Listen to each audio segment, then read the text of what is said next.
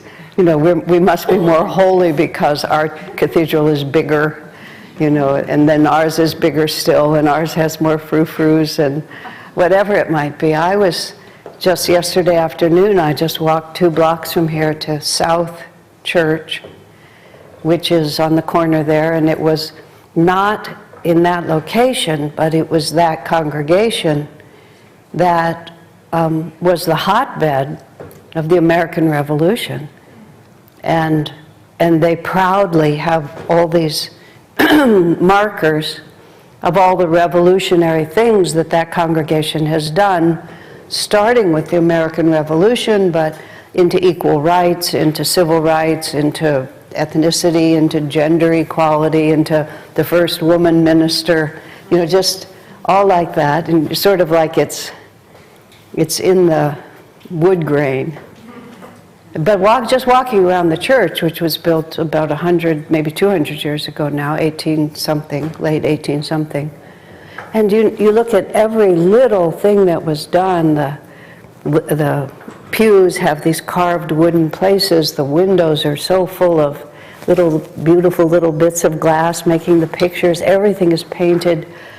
And because I myself have been involved in actually creating from nothing, I don't take that kind of accomplishment for granted.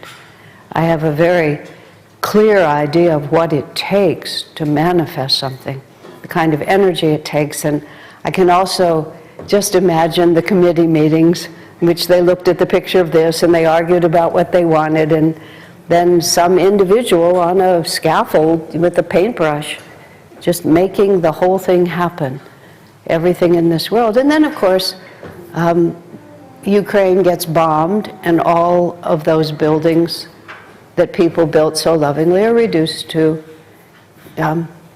nothing, to rubble. It's just like it comes and it goes, it comes and it goes, and we naturally, I mean, anybody who thinks would ask the natural question, why bother? Just why bother? And that's where a lot of people go. And if you go far enough that direction, you become an alcoholic or a drug addict or a suicide. Or depressed, and as I was talking yesterday, or just completely check out of reality, because who would want to? And it's a very intelligent response to the kind of input. And we're living in a time now, where education is atheistic, materialistic, and if you have atheistic, materialistic values, it matches you. But if you don't, you just, like, what is happening here? It's a very hard time to be young. I have a great deal of sympathy. It's also a very good time to be young. As one of my, when I was about 35, I guess, Swami Kriyananda's mother was about 80. And there was a time when her husband had a heart attack. There was a year that he lived. And at the very beginning of that time, when they became unable to take care of themselves, Swamiji asked me to go and live with them, which I did for 6 weeks until another Ananda devotee took on the responsibility for about a year and a half. But Gertrude Walters, that was her name, she would always introduce me as her young friend. So to my great embarrassment, I have started introducing people as my young friend, But it's really true, because there's this, actually, for many of you know, because I've been on the internet so much, for the last several years, the house that I live in, I've shared with a young friend, Keshava Betts. He sometimes chants for the programs that I do, and some of you know him. But I don't think of his age. He's just a friend, and he's a peer on the spiritual path. And we were talking about something. I don't remember what it was. And I said to him, in a very companionable sort of way, well, at least we're not 25 anymore.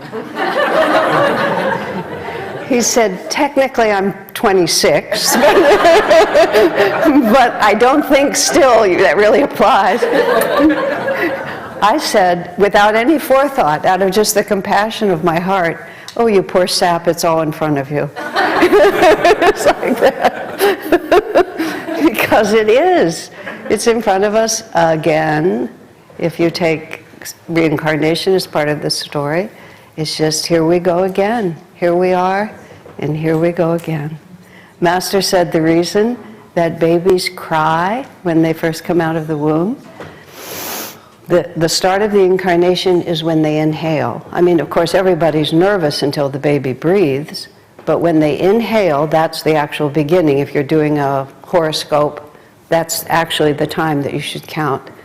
Master said the reason they cry is because they say, oh my God, here I am again. And the whole thing is going to start over. Those of you who have young children, I don't have children of my own, but every time I see a little baby and they're just doing their thing, oh my God, you poor sap, it's all in front of you. But here we are. And the really big question is, who am I and why am I here? And the world will give you lots of answers. And our own vrittis. Vrittis are the whirlpools of energy that are stored in the chakras, which is the karma. Karma is, we identify with what happens to us. We define ourselves by the experiences that we're having. And every experience that we have has a certain vibration of consciousness. If you think of a piano, and the man comes in to tune your piano, or used to, now it's all electronic, but they used to come in to tune your piano. And you would have, after a while, they advanced to the point where they had this little machine that had the right tone, and it's a certain, literally, a vibration. Just a moment, I have to clear my throat.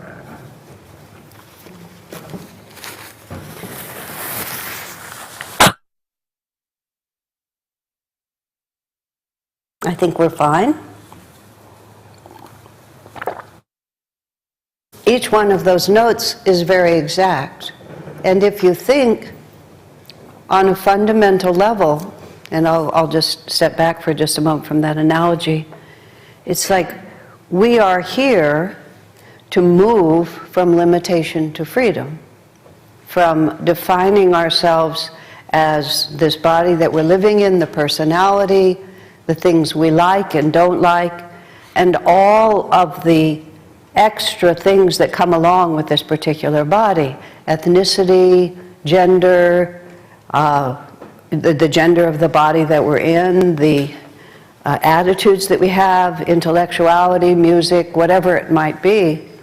We have all those defining qualities, but in truth, our consciousness is infinite. We are, in an enduring way, the Sanskrit word is jiva. There's no other word in English or other language that I know that's as good as the word jiva. In English, you say the soul. But the soul is a little bit of a confusing word, whereas jiva is very exact because it's individual and unique, but not limited by the physical world. It's the part of our awareness it's the bubble that is part of the great ocean. And even after it merges into the ocean, it's still an identifiable, separatable little bubble, which is always us. And it's that jiva is the consistent reality that goes from incarnation to incarnation and gradually begins to realize what and who it really is. But in between, we are just simply unaware. The word realization, which, Kelly, that was terrific. Putting the real into realization, I think that was classy. I liked it. Whether it applies to me or not, I think it's a very clever word.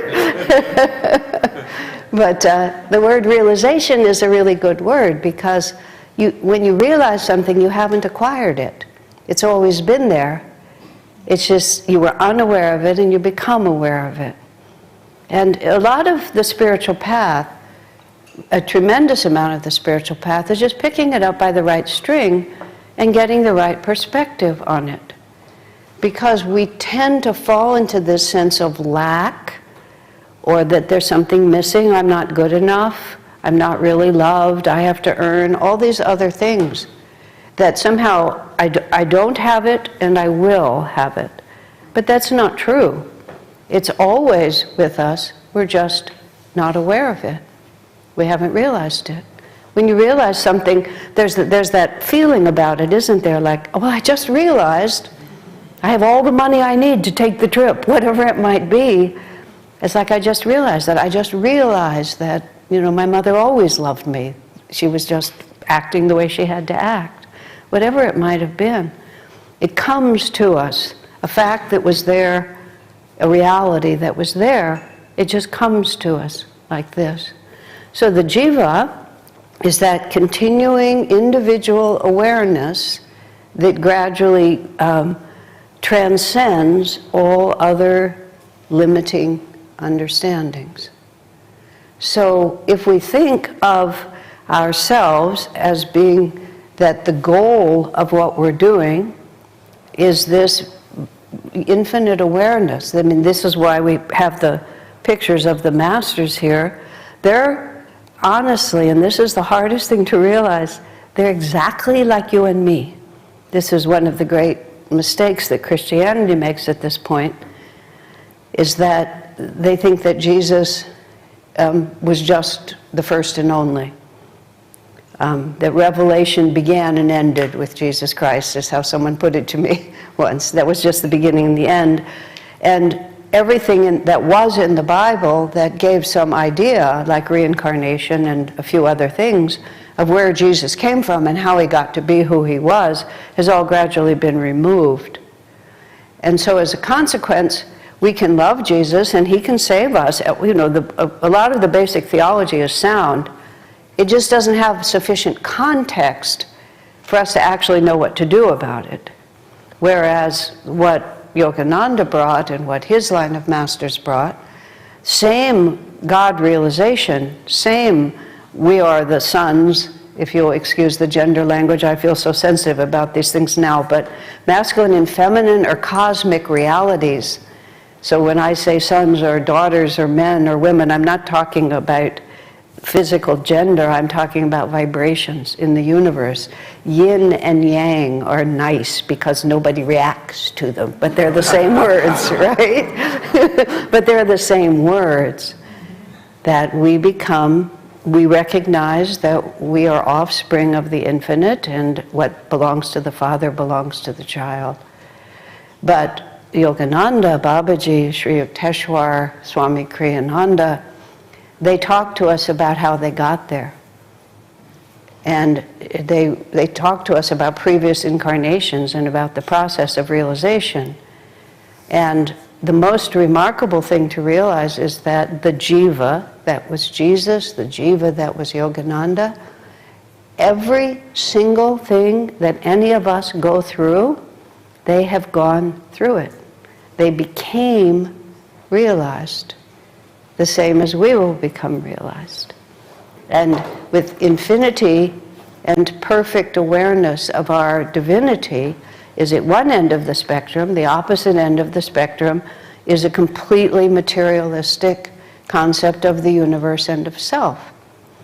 And everything that we do, every thought, every feeling, every reaction, everything reflects a vibration of what we think is the answer to the question, who am I?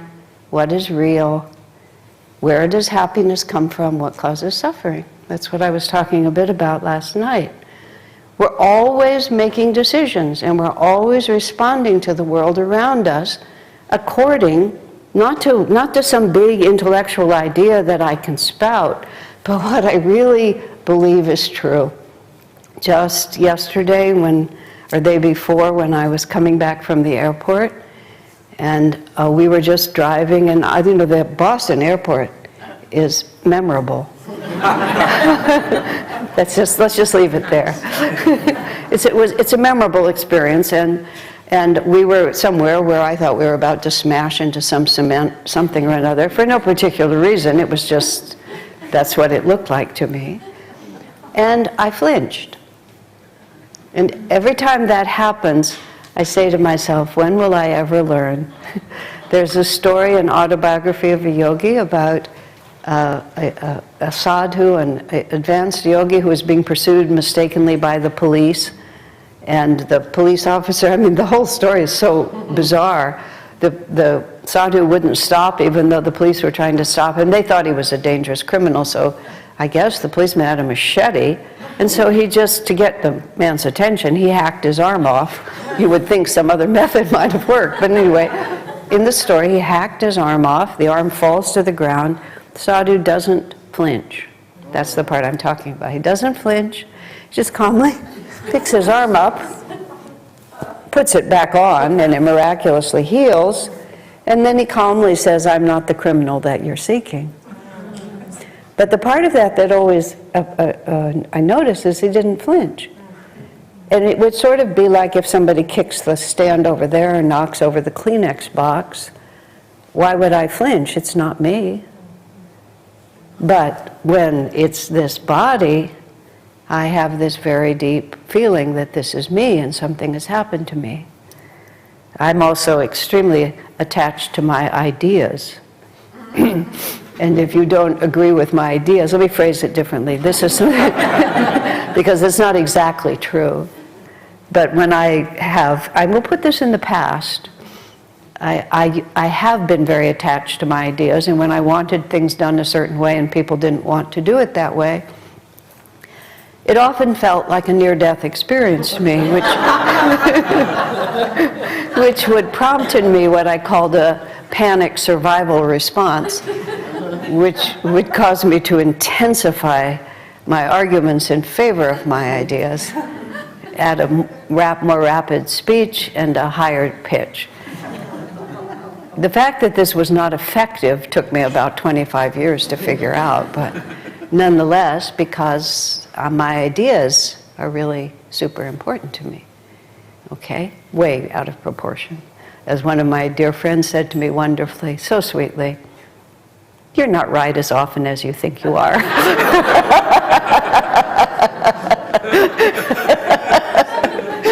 Which has subsequently saved me from a lot of grief, and the people around me too. Anyway, every time we do anything, we are affirming some level of reality. And so there's a point, and I presume all of you have crossed it, else you wouldn't be here, but you might be here just to find out whether you are interested. There comes a point in our evolution, and nobody can hasten that. You know, they can't put you in a warm oven and make it happen faster. It just won't. But there's a certain point when we have enough experience, and that's why Master called it the science of religion.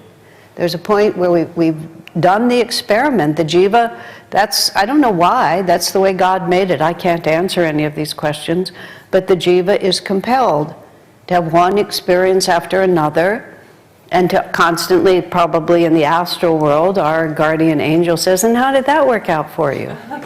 You know, and sometimes we can say pretty good, and sometimes not so good. And we try to learn, maybe we'll try it again, we'll try it in a different way, that we just keep having enough experiences until some of the fundamentals about what causes happiness and what causes suffering and who am I and what is real begin to penetrate. And the demographic, so to speak, of Ananda, which is something that we would think about trying to share the news of what we have to offer, you can't find it very easily, but there is this is the demographic. Somewhere along the line, it has occurred to us that the inner world is the starting point for everything else that happens.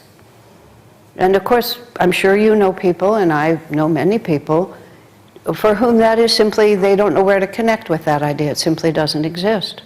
And they can be very honorable, fine people having experiences, but they believe that you adjust to the outer world. They don't understand that the inner world is where we are. And the second part of that is somehow it occurs to us that even though our bodies are separate one from another, that we are not actually separate one from another. And that each of us individually, this jiva, is a manifestation of a much greater reality. I am part of that greater reality, and how I relate to that greater reality from inside myself is what I'm here to learn. The form that takes afterwards is not really very important. It just depends on our karma, our inclinations, our affinities. You know, we experience all the time in this world that we have affinities for people.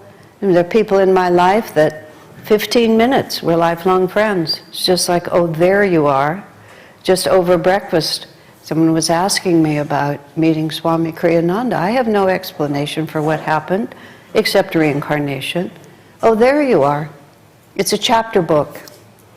You know, you're reading, I like to read novels for fun.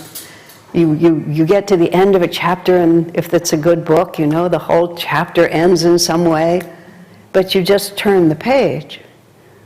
And sometimes you're in another time and in another place, but it's all built on all of these other chapters.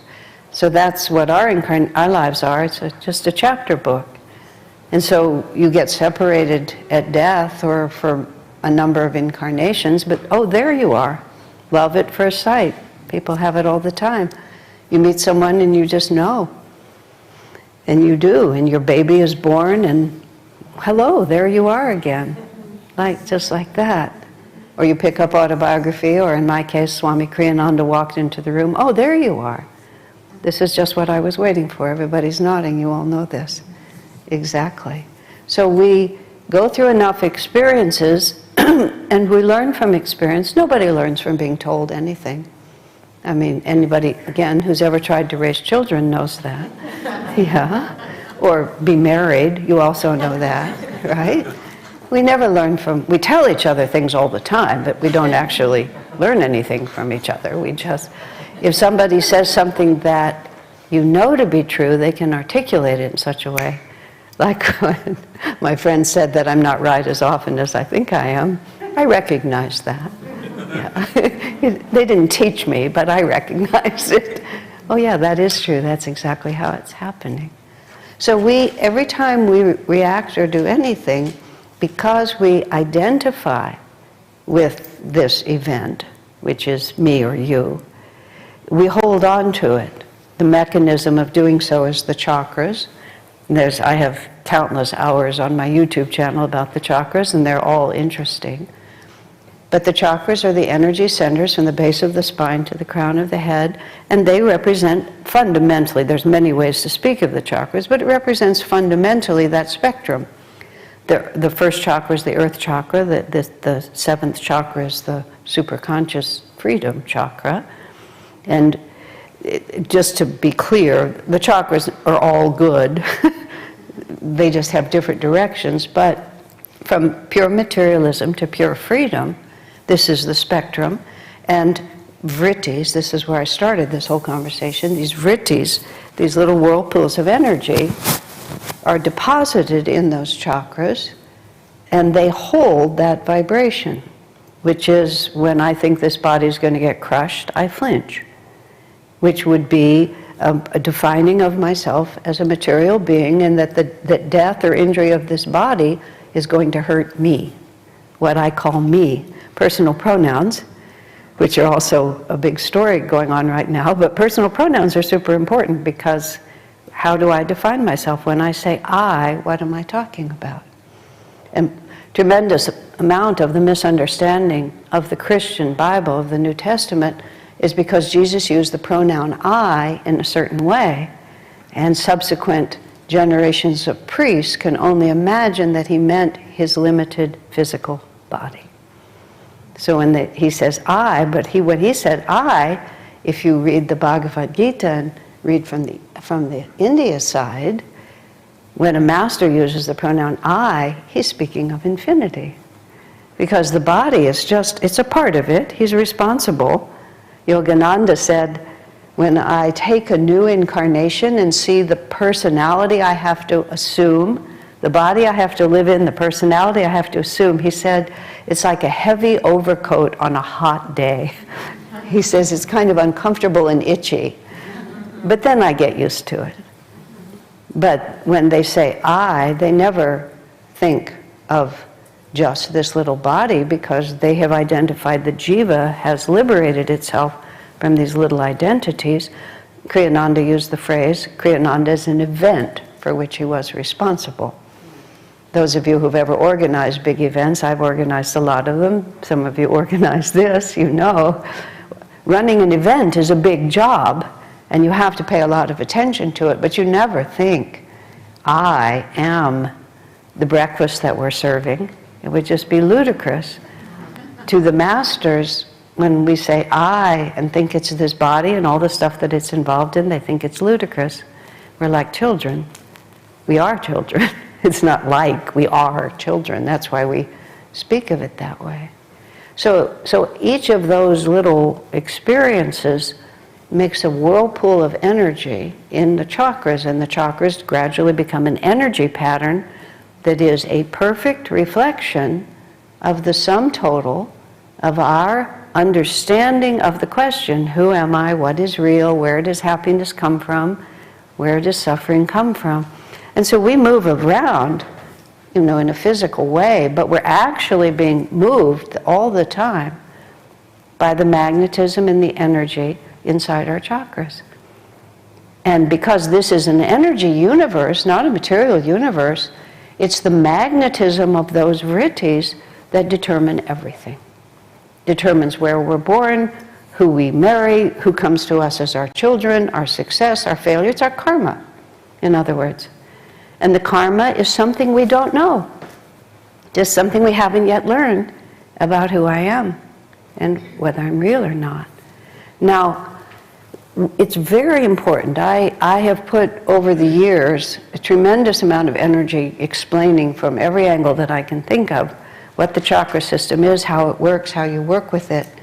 Because I have found, at least, once you can get that really clear, then actually everything else follows from it. Because then you really understand how to influence your fate and how to really change yourself.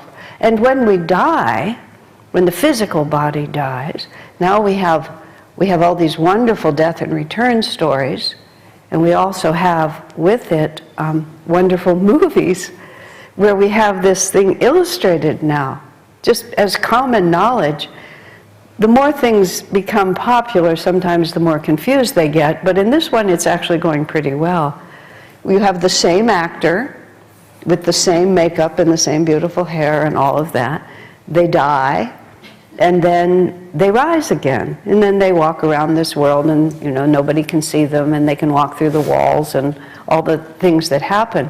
But it's actually not a bad representation, because what it's saying is not that you will look exactly alike or be a ghost or any of those things, but it's saying, well, I'm going to quote Swami Kriyananda, nothing happens when you die. I mean, we think something big happens because from this side it looks really big. And it does look really big because the whole story is over. You get to the end of the novel and all of a sudden you're at the hardcover. One of the best succinct bad reviews of a book I read was someone said there are too many pages between the front and the back cover. When I finished writing the biography of Swami Kriyananda, Light Bearer, I was a little appalled by how many pages there are from the front to the back cover, but there was nothing I could do about it at that point. But that's always been in my mind. I don't want anybody to just say that. But when you die, you close that book. You don't close the book, but you definitely close that book. And so something very real happens, but not from our point of view. This was what all the death and return stories tell us. We just go on. And what goes on is not our physical body, but our energy body, which is the chakras. And that's how karma goes from one life to the next.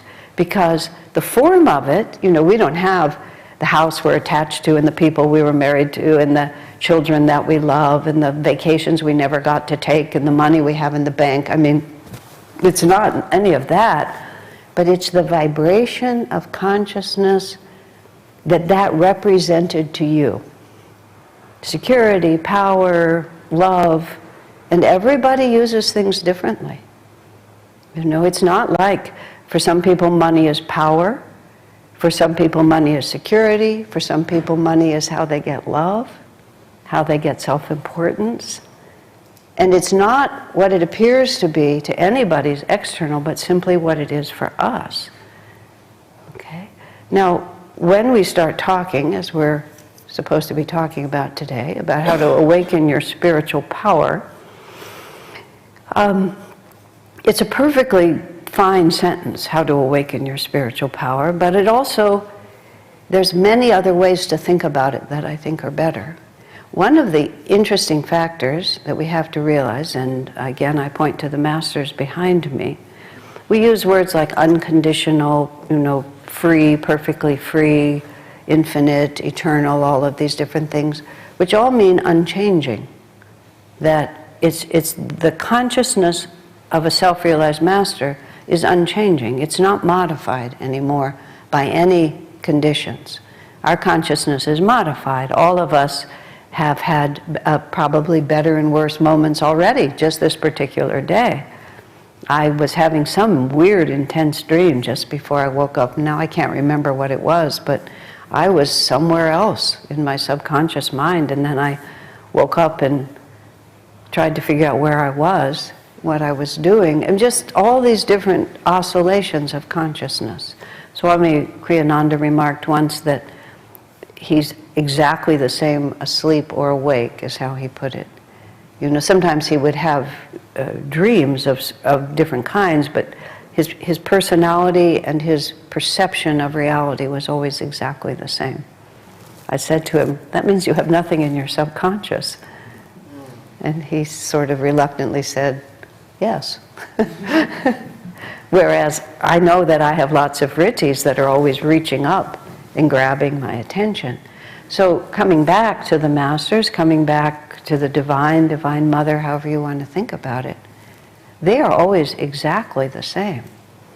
The light, the power, the grace, the love, the willingness to help us, it's exactly the same at all times. There's nothing that we can do to cause them, even on the slightest level, to withdraw their commitment to us. This is a very hard thing for us to understand, because in the world we live in, we're always accepting, rejecting, judging, modifying, opening, closing, all of these ups and downs, and we naturally project that onto the infinite. We make God after our own image, which is highly unfortunate and completely untrue. And we also make, even of the masters, that they're somehow very unsympathetic. And this is why the fact that there's not a single vibration of consciousness that we can pass through, that every one of these masters hasn't, not only is sympathetic with, but has actually lived through.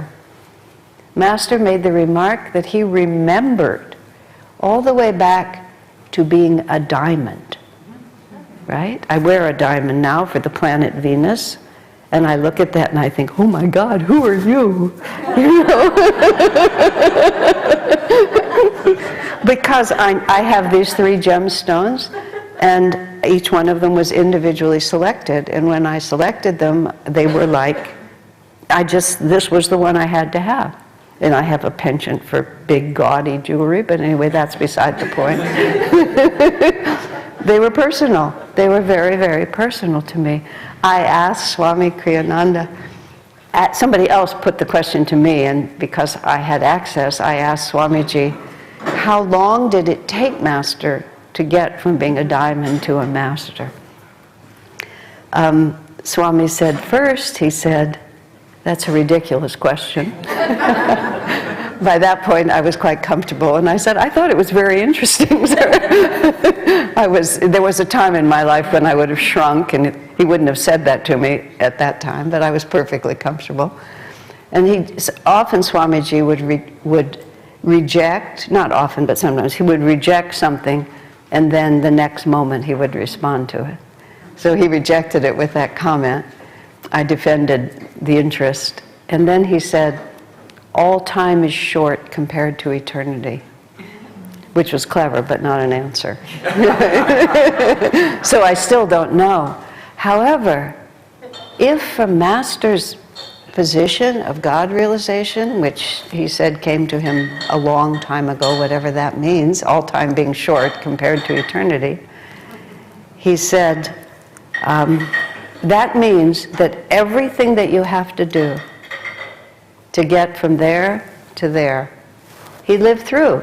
So when we're in the midst of all of this, and we think we've just suddenly created some final new condemnation that's so bad that nobody's ever done it before, don't kid yourself. It's unique in our particular scramble, but it's just a vibration of consciousness that we didn't understand, we thought would make us happy. So we did it because we thought it would, and we get to find out whether or not it does. That's all. That's all we're ever doing. We're just having experiences. Whether we learn from them or not, that's the optional part. Because we can just keep insisting, as people do, that I'm right and this is how it should be. And we fight against self-honesty. Is really, Master speaks often of humility as being, one of the finest virtues on the spiritual path, which of course that sounds nice. We be humble, we be meek, this seems like a good idea, sort of. I mean, were any of these folks meek hardly. But what his definition of humility is what you have to understand in order to understand that importance. Humility, Master said, is self-honesty. Isn't that interesting? Because the biggest obstacle to the spiritual path is an unwillingness just to be who we are. We think that spirituality is something I put on. Yogis are this way and therefore I'll be that way. You know, yogis go to the Himalayas, yogis don't have worldly desires, yogis are always nice, whatever it might be.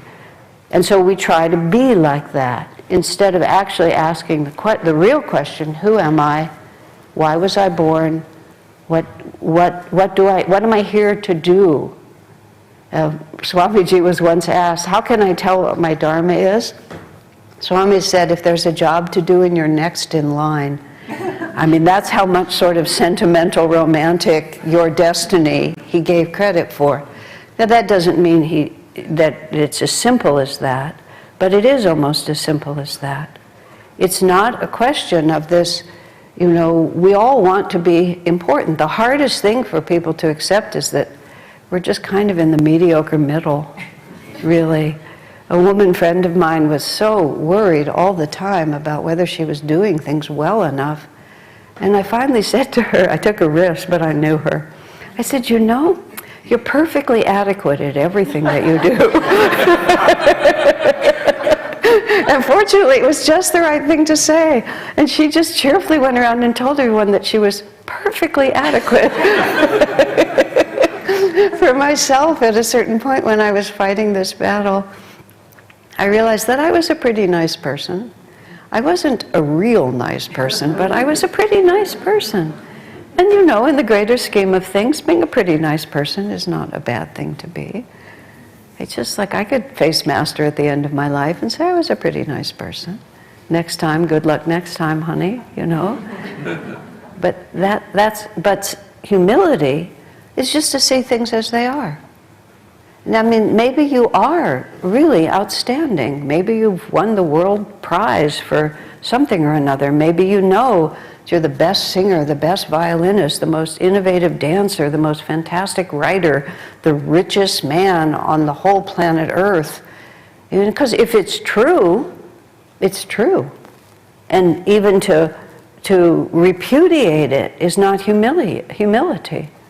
Because if it's true, what we're trying to adhere to is truth. We're not trying to adhere to anybody's strange ideas of things. A woman friend of mine who was a musician, and she had unreasonable standards, is the only thing I can think of, and every time she would play, she played beautifully, I would say, oh, it was just such a wonderful performance. No, it wasn't, she would say. I made so many mistakes here, I didn't do this. And after 10 or 12 times of this, I said, I compliment you. And then you essentially tell me that I'm too much of a Philistine to be able to tell what good music is, and that my whole appraisal is wrong. I said, I compliment you, you insult me. I think there's something really wrong about this. But she just, in the name of humility, she was just denying the truth. She played beautifully. There was just no way around it. Sure, the truth might also be, by her standards, there was room for improvement. That's fine. But it was beautiful. But, say she's the best in the world, like in 100 years, who will know? When there used to be bookstores, remember bookstores? And there was this big used bookstore in Palo Alto that friends of ours ran. And Swamiji really liked books. No surprise, he's a reader and a bookworm, and he always liked books, and he liked to read good novels when he would travel. So I come by it honestly. But he said it would be very discouraging to him because this was a huge used bookstore. He would go in there and he would see authors who had been extremely popular in their day. And there would be dozens of their books and nobody would even know who they were. You know, so here he was, you know, writing all these books, and especially in America, taste is so fickle, it just passes in no time. But even if you're the best in the world, I mean, how many planets are there? And who's going to care 100 years from now? So you're just going to be the best in the world. It doesn't mean anything. It just simply is a fact. Or you can be the worst. But most of us prefer to be the worst if we're not the best. It's the mediocre middle that's really hard to take. You know, I'm nobody particularly special in the eyes of the world, but God loves me. That's where real humility comes from, because you see, that's also part of the truth. Master writes his poem, God's Boatman, about his commitment to his disciples. He says, I'll return again and again, 1,000,000,000,000 times if necessary, crossing crags of suffering with bleeding feet. I mean, it's a little dramatic, you know, as long as one stray brother is left behind. And he writes it on purpose, with that kind of drama. And each one of us, you know, whether you're a disciple of this path or not, it's the promise of the divine that we belong to God. And we will never be abandoned. And you can just try anything you want to try to wiggle out of that, but you will never be abandoned. Now, really take that one in. We're talking about how to awaken your spiritual power. I haven't forgotten the title. That's how you awaken it. That is how you awaken it. Because it's not ours. That's the whole mistake. It's like, I think I'm going to get my ego organized and get it so perfect and all this stuff. You know, you never will. Some little Vritti's just going to eat your consciousness at the last. I promise you. Well, maybe I shouldn't promise you. Maybe you'll be different. But we just never know. We never know what karma's going to hit us. Ever. We just don't know what's buried. And it's great when it comes up. We don't like it. I don't like it much. But it's wonderful because, oh look, one more piece of the chaos that has been my past lives is now going to come to light and be smoothed out, and I'm going to be free. Because what do we really want here? But the power it's not our power. Power is constantly emanating. I don't know if I said it last night, but one of the ways that I've moved myself from being exceedingly depressed about the state of the world, I've just mentioned a few little things here. You know, these are not cheerful times. We are cursed to live in interesting times. It's not exactly whoever made that up, but we are. But the point is, it's light and shadow are having a fight. And it's not darkness, because there's no such thing as darkness. It's light and shadow. It's a very important difference. And I realized it in Yogananda's poem Samadhi. Vanish the veils of light and shade, he calls it. And the obvious thing to say would be light and darkness, wouldn't it? But he doesn't. It's light and shade, light and shadow. Shadow happens when light is shining and we block it. Isn't that interesting? So nothing has to change. You don't have to be different. You just have to step into the light. Stop blocking the light. Move out of the shadow. And once we begin to understand the extent to which we are loved, and the Jean Vianney, French saint, if you knew how much God loves you, you would die for joy. A group of people at Ananda years ago made a marvelous skit out of that. You know, just this, I don't know how it happens, but you know, anyway, so I always have this picture in my mind of these goofy people in costumes in our community, and one says to the other, if you knew how much God loves you, you would die for joy, and then she dies for joy. Just right there. So it's very vivid in my mind. I always think about that. Oh! But why would he say that? Why would he make the whole spiritual path just that? And it's amazing to contemplate. It's a very powerful meditation. Just like, am I loved? I had a seclusion, one of the seclusions I was able to take a number of years ago, and I was doing what we're instructed to do, lifting your energy up to the divine and so on. And I just had this sudden idea that maybe I would just let God love me instead of me putting out all this energy. Very, very interesting. Because I have a full understanding, I have a full belief. And so I was meditating. I mean, I'm going like this because it just sort of demonstrates how you're trying to be super receptive like that. I could feel that the divine energy was there, and I could feel that it was meeting a contrary vibration in me.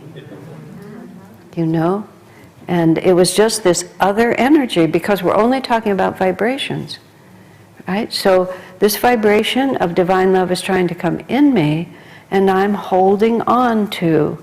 I was a little bit of somebody owes me an apology, although I hadn't gotten it to those words yet. But I'm a little annoyed with this one. I'm a little upset with that one. I'm a little resentful of this one. And a whole lot of, what about me? What about me? What about me? Am I going to be able to do it? Am I really this? Am I really that? Am I doing the right thing? All just... So all this whirlpool of what about me? What about me? What about me? Just going on like this. And Divine Mother, she didn't care. She could see what I was. And, it was good enough. I was perfectly adequate, But my own habitual vibration was contrary. It was contrary. And so there was only so much light that could come in because I was creating a shadow like this. And out of good intention, a high-achieving family with a lot of that sort of energy, just thinking, I have to do something in order to be loved. Now, in my own family, I was loved, so I was not challenged in the way that some people are really challenged. A friend of mine, extremely touchingly, came to me recently. She's a peer. She's not a young friend, she's just a friend. And she had terrible karma in terms of the family she was born into, the way she was treated, the expectations. It was awful. Unfortunately, it's not uncommon. And she has suffered for decades from all of that. And she just came to me the other day and said, I was born thinking I wasn't lovable, so I manifested a family that just kept telling me that was true. She said, but I came already committed to that idea, so who else would I be attracted to? So I was attracted to people who constantly reinforced it. And then she said to me, they were wrong. She said, and I was wrong. And she's been completely different since then. I mean, she's just the same person that she ever was. And you would think it was just that much of a shift. And once that happens, you see, everything else flows. Everything else flows after that, because it's already there. We just have to stop blocking it. And the wonderful thing about the spiritual path is that it's always with you. I mean, and that's also the terrible thing about the spiritual path. Many decades ago, when there was I don't know if it still exists, but there was a magazine called Psychology Today. And when meditation first started coming on the scene, in the 60s and in the 70s, a lot of people who were, what they called, I don't know if these words are still active because I'm not in this field, the type A, driven to success sort of person who was dying from heart attacks at young age and thought if they meditated they could get rid of some stress. So the article in Psychology Today was called The Dark Side of Meditation. I don't have the paper anymore. I had it in a file for decades. The Dark Side of Meditation, which we always loved it when all these things would come out. It was just like people were it was so entertaining what the universe was trying to do with what we were doing. But it actually turned out to be a very good article because all these type A high achievement people were driving now. And now Not only do they have to make money and have successful lives and have big houses and all the things that you have to be divinely perfect, you know? Like there's absolutely no limit. You have to be divinely perfect. So the dark side of meditation is how neurotic it makes type A people to now have to be divinely perfect. You can fail forever on this one, right? You can just never get it right. Because we look at the external and we think that we have to get it organized and do it right. I suffered a lot in my life, partly because I mentioned to you yesterday, I was born in El Paso, Texas, and I was given an exaggerated sense of my own capabilities just because a lot of the people around me were kind of short, so I looked a little taller than I really was. But weirdly, through all that upbringing, I was school smart. And if you're school smart, people think that you're a lot more than you are. I was school smart effortlessly. I don't ever remember learning to read. Everybody in my family could read, so I could read. You know, just like I just knew how to do school. But I knew that I didn't know anything. So on one hand, you're being praised, and inside yourself, this is effortless. I mean, the fact that it was slightly meaningless was also there, but it required nothing of me, and yet it got all this praise. So it made me schizophrenic inside, you know, just really like crazy. Of like, am I really worthwhile? Am I not worthwhile? When all of this, you know, just goes on at the same time. I lost the thread while I was saying that. But where was I? Type A people. Oh, type A people, yes, exactly, thank you. So I always thought that I had to create the perfection. And of course I couldn't because I'm not right as often as I think I am, you know. But also it was fundamentally wrong. So, of course, now there's another side to it, which is, this is in Swami's commentary on the Bhagavad Gita. There's something called the gunas, which are the three forces that operate in the material plane. One of them is the darkening, lazy, let's do nothing. The other is just activity without any, you know, without any purpose. Let's just stay busy like this. And the last one is elevating, uplifting. And we're here in this world to master the gunas. In fact, one of the definitions of a God-realized master is Triguna Rahita, master of the gunas. None of them rule him. So excellence is required because it's the exercise. You know, it's the dance. We're here because a lack of excellence is either because we're running in circles or we're too lazy to put out good energy. So excellence is required, but not for the reason we think.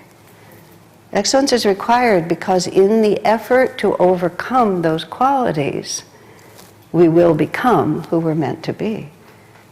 But we're not loved by God because we got the first prize. We're loved by God because we exist. And then we're loved, we remove the vibrations that keep us from feeling that love. And that's what success really is. Everything, Swami and I used to call it petty enthusiasms. All these little things that we would do, like write books, give lectures, you know, stuff like this. This was just stuff we would do because we had to do something, had to be useful in the world. But separating that, true humility, is just separating that from our self-worth, from our happiness. This is what spiritual power is. I mean, what you see is, and once you've relaxed into that reality, then everything else just follows. So if we need to go to the core issues, you know, and it's just imagine. And that's what we should do in our meditations or in our walks or wherever we are. It's like, I'm perfectly loved by God. Being a disciple of Master, having been with Swamiji as much as I was, I have just certain phrases. One of them is, I am the disciple of a great master. Woohoo! I have woken up to the spiritual reality of life. And everything else is extra after that. And that's what we're seeking here, my friends. That's where the power comes from. All right? Kelly, I walked in a minute after you were talking. Am I supposed to give them a 15-minute break, or do I have time for a few questions? I lost track. What time is it? It's a quarter. So we have 10 minutes for questions. Okay. Does anyone have a question that they might like to ask? I'm going to do a question and answer only this afternoon, but perhaps there's a question or comment? Yes, you have something to say. So when you're Okay. If you don't mind using a microphone, because there are people online and they won't be able to hear you at all unless you do. Okay? Uh-huh. Hi. It's so nice to have you here. And we all know you somehow. I have probably 2,000 videos on YouTube, so it's no mystery at this point. So I know that becoming over-involved or even very involved in your own birthdays and all of that is distracting from the spiritual path. And then when something happens to a loved one, say, and they're suffering, Yeah. and that is a little bit of a more slippery Oh, no, no, slope to me. yeah. But I'd love to hear about that. You're asking, the question is other people's misery. Even if one can be brave in the face of one's own suffering, other people's misery is much worse. That is part of the spiritual path. I mean, that is part of life, isn't it? I mean, many of us, well, I'll offer it to you in several ways. When my parents became elderly, my mother got Parkinson's. I think about it now. She was diagnosed when she was 65. You know, so when I crossed over 65, I thought, wow, that's really something. That's when it started. My father was healthy and strong until the last 2 years of his life, and then basically he just decided to take a vacation. He was a bit worn out, so he just let a certain part of his mind just go away. And he got real happy, and, you know. But when all of that began to happen, I'm very much of an executive type, and so, you know, I came in to help. I'm here to help, right? But here to help meant I'm going to organize your life in such a way that I think it ought to be.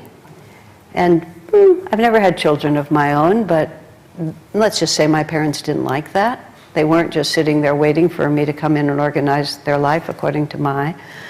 So we did not get along really well for a period of time there. And then I finally stood back because it wasn't working, and I began to think, is it possible that this is not their karma?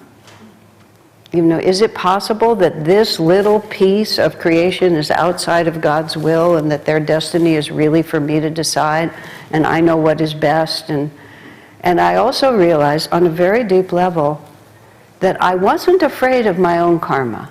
I don't look forward to challenging times. I'm not that eager. But I'm not afraid of what might happen to me. I was terrified of what was happening to them. And I realized how insulting that was to them. I have the capability of facing my karma and learning what I'm supposed to learn, but they don't. I have to protect them like this. And what they felt from me was a profound level of disrespect. And it was valid.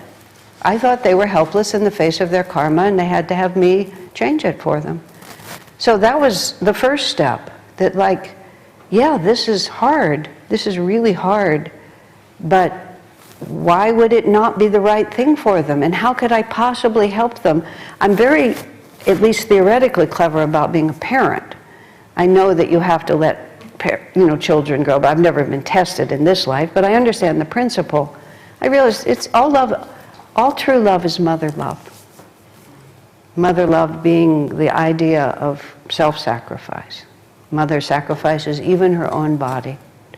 And all true love is mother love, because it is self-sacrificing, it puts its own desires aside and it wishes only what is best for the one it loves.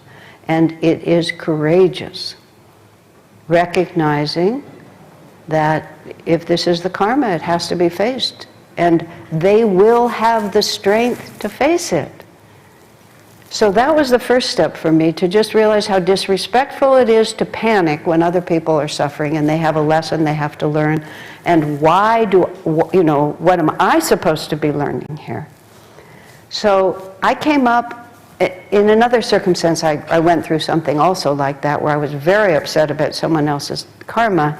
Divine Mother, I always say it like this, because it felt like this. It felt like a voice came in this ear, went through my brain, and came out that ear. And it said, could this be happening outside the will of God? And damn philosophy, it just got me right then, because I knew it wasn't. My heart wasn't knowing that, but my brain knew it. So then I said, all right then, well, you better get busy and help them.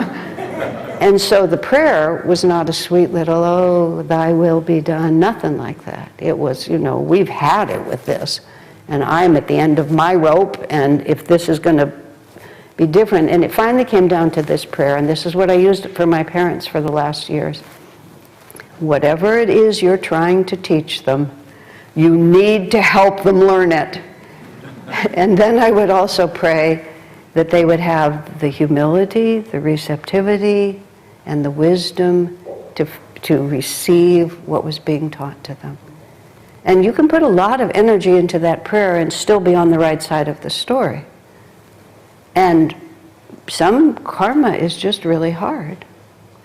Now, here's an even further step on that I'm still just working with.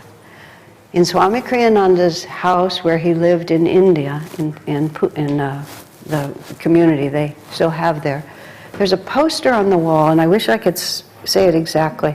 It was there for the whole time he lived there, and I only saw it after he passed. I don't know why I never noticed it. It said something like, true joy is theirs who can hold up to Divine Mother the griefs of others, or give to Divine Mother the griefs of others. I did not understand that. I just read it and I knew it was important to me. I didn't understand it. I called my friend Devarshi. Many of you know him in India. I said, what does this mean? And he said this. He said, if you're a little child and your sister or your brother is having a big problem and you know you can't solve it, you go and tell your mommy. Sissy's so unhappy, Mommy, could you go comfort her? And then you sort of know it's going to be taken care of. Now, of course, then that becomes a question of how much faith do I have? And how much do I think that everything in the universe depends on me? And why would I think that? Yeah, why would I think that everything in the universe depends on me? That brings us all the way back to true humility, and also this thought that whatever I do, it's never enough. And all of those things, and you have to accept that other people's suffering is my karma, because then you watch, what is it bringing out of me? What lessons is this bringing out of me? And there's another way to think about it is, if I learn my lessons faster, then maybe this, my part of this dynamic will also stop. Because as long as I'm trapped in this, Divine Mother may keep it going until I get free. So one of the ways that I try to help people is I try to get over whatever it's bringing out of me. If I can't influence them at all, the ability to have faith that God will take care of them untangles the whole karmic web that you're caught in. So I found all of those things helpful. I hope they're helpful to you, but it's just a huge, huge, huge part of being a human being, and this is the spiritual power that we're talking about. The spiritual power, when Jaya was teaching in India, and all of us have been teaching in India. We're American kids. Well, I say kids, we're not kids anymore, but we were kids when we started. Just going to the origin country of all of this and feeling just a teeny weeny bit presumptuous. Until, with all due respect, I figured out they don't know anything about Master's teachings at all. They know traditional this. It's the same as teaching Catholics or Christians in this country. They know a certain dogma, but Master brought a new reality. But people would often challenge you, what's your state of realization? So they asked Jaya, what state of samadhi do you have, or what have you gained, what are your powers? I think they asked him what his powers were, that was the question. What powers have you gained from, at that point he was an original member, 50 years of it. And he thought for a moment, and then he said, I have the power to choose happiness in all circumstances. Classic, terrific answer, isn't it? That's what spiritual power is. I can choose happiness in all circumstances. I can find myself up to here with work, with money, with relationships, with children, with all of this. And instead of thinking, oh, I'm not doing the right thing, I should be in the Himalayas, just choose happiness. Fight the battle for joy right where I'm standing. That's what Master said. And he will help you, because if you knew how much God loved you, you would die for joy. You just need a few phrases. You just need a few. Okay. One more question, and then we'll call it a day. Yes, Bill.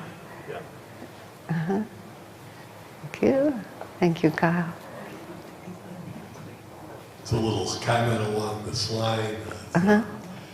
Just from my experience, or what I'm kind of concerned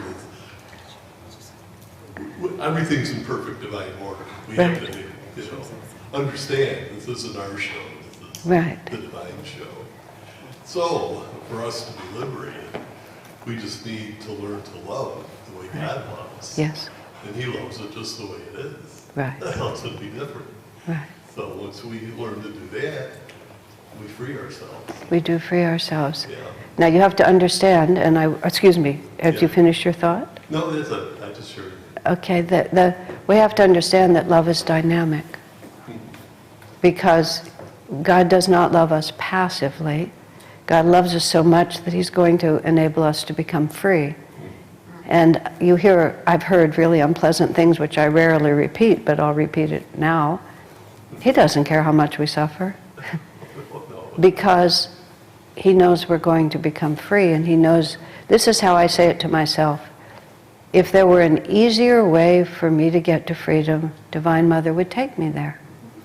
So if this is the only way, if this is what's happening to me and it's horrible, I have to say, if there were an easier way, she would take me that way.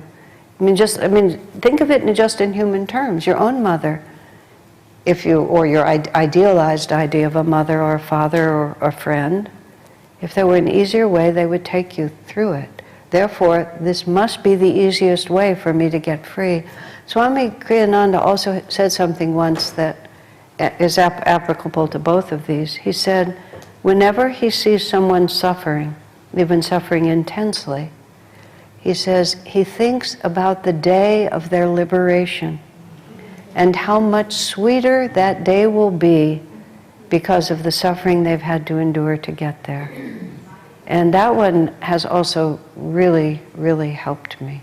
So when you look at someone who's suffering, you don't think about how they're suffering, you think about how wonderful it's going to be when you learn whatever it is that you're supposed to learn.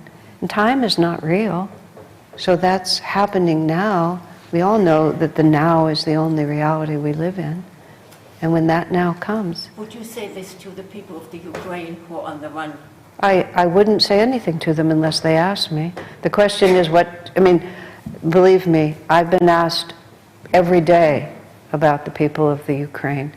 Because, and here's the only answer I can give. I can't convince you of any of this. And I have no wish to convince you of any of this. If you say to me, because what you're really saying is God doesn't exist, or God is stupid, or God is cruel. And that's a very, very reasonable conclusion when you just look at this world. And that is why we have to reincarnate so many different times, because there's a certain point at which we intuitively realize that cannot be the answer. A friend of mine who is a mathematician, I have zero relationship to math, none. He came to me and he said, I used to be an atheist until I started really studying math deeply. He said, in really refined, the kind of mathematics really people really do. He said, if the answer is not elegant and beautiful, it's not the right answer. And he studied math seriously. I think he was at Stanford, you know, someplace where really people with big brains go.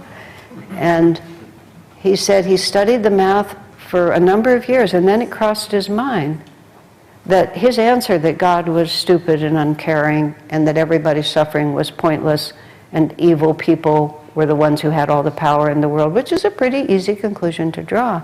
That was not an elegant and a beautiful answer. So he just crossed his mind that it simply couldn't be the actual answer. And that was the beginning of a spiritual search, which can only be confirmed not by intellect, because the intellect can argue you out of it effortlessly. It takes nothing to argue you out of it. But you feel it somewhere intuitively. It's like, and if it isn't the happy ending, it's not yet the ending. And that's what it is. This story has a happy ending. Every one of these masters say so. But if you can't feel that, you just have to wait until you do, because there's nothing that can be done about it in between. All right? Okay, that's the end of my story for right now. I will see you all. I'll be around. And yes, we're just not done. Thank you.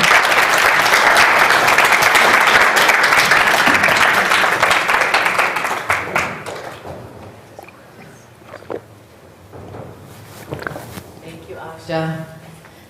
What a perfectly adequate talk.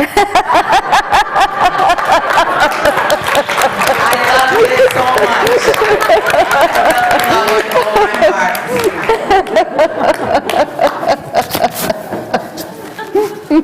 As I bridge my diva to jiva and move through my ego consciousness, I just held on to the sameness of the masters and their consistency and their impeccability of loving us and being there for us in every circumstances. And I feel such gratitude in my heart, and thank you for reminding me of that. We have a beautiful lunch today at noon. We have about a half an hour for the staff to set up. And then from 2 to 3:15, the Wisdom Market tables will be open, and Asha will be signing books at her table. And then in the afternoon, we will have a question and answer period with Asha at 4 o'clock. So look forward to seeing you all. Enjoy your wonderful lunch and have a beautiful afternoon. So glad you're all here. Thank you. Thank you, brother.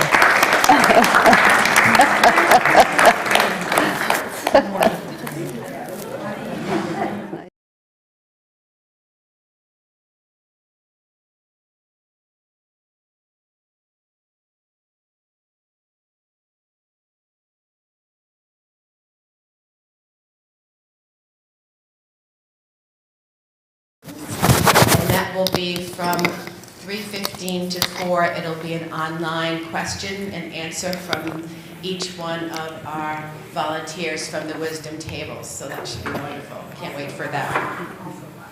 And it will be live too. Live questions. Thank you, everyone.